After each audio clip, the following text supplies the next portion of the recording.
What's going on, everybody? I am going to do a series of videos breaking down the basics of wheel throwing according to me. Everyone does them a little bit differently.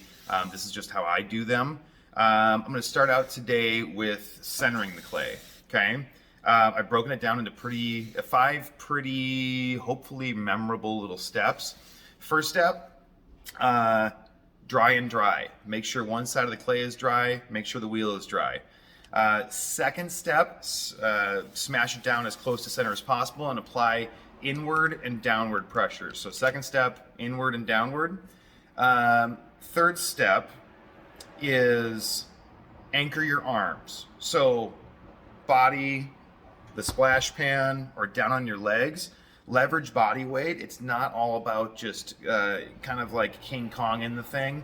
Just lean into it. So leverage your arms, kind of anchor your arms is step 3.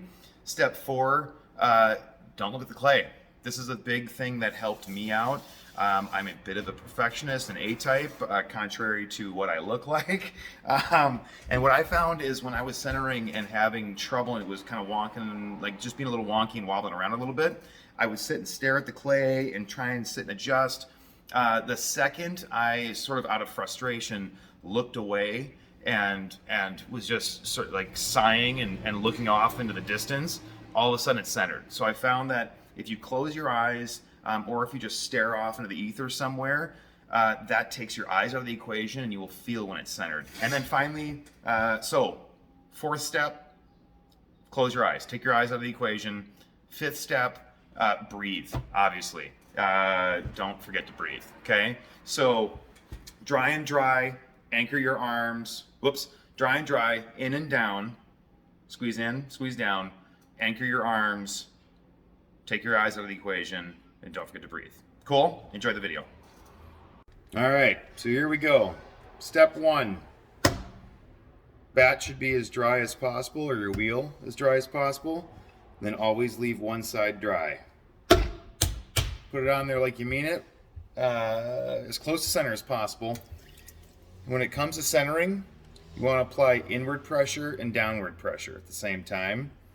I do it like this. You may have seen it done like this or like this. Same difference. I'm squeezing in with my palms and I'm using kind of the base of my thumb here to push down, or you could use the blade of your hand or your fist. But take note of the details here. Your arms want to be anchored somewhere. So legs, the splash pan, or in on your body. And I'm going to do this with one hand so you can see what's going on inside. But as you squeeze in, that clay wants to come up. And then whatever's functioning as your ceiling, whether it's this part of your thumb or the blade of your hand, is pushing down. Another trick for this. So dry, dry, in and down. Anchor your arms, kind of leverage body weight and just lean into it. And here's my trick for it. Never look at the clay when you're centering, okay? Your hands will feel it before your eyes see it. And what I mean by that is, what I found is I tend to stare at the clay. I almost tend to kind of psychoanalyze what's going on here and you know, adjust this way, adjust that way, whatever. If you're squeezing in and you're squeezing down and your arms are anchored somewhere, squeezing in, squeezing down, and arms are anchored, you're breathing, and you're not looking at the clay, you will feel when it's centered before you see it, okay? Again, let's try that again. So get that a little wonky. I'll do this with one hand again so you can see what's going on inside there. Arms anchored, I'm breathing, squeezing in, squeezing down. Just like that, okay? In and down. If you feel like the clay is just slightly off, and you're pretty close, and again, you're not looking at it, you're just kind of zoning out, just close your eyes or stare off into the ether somewhere. What I've found that helps too is coning the clay. So I'm gonna do it with one hand again. I usually do this with two hands, but what coning looks like is, again, we're squeezing in, we're squeezing down. Just take the ceiling, take your ceiling away, let that clay come up into a cone, and then down.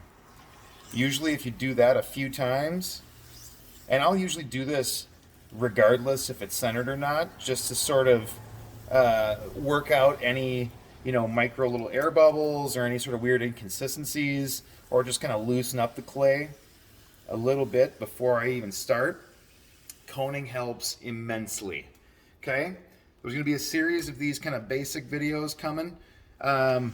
Put down in the comments if you have any questions, if you're running into any issues.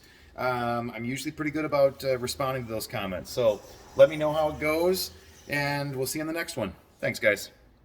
All right, so there it was. Please comment down below. Let me know how it's going. Let me know if you're running into any issues.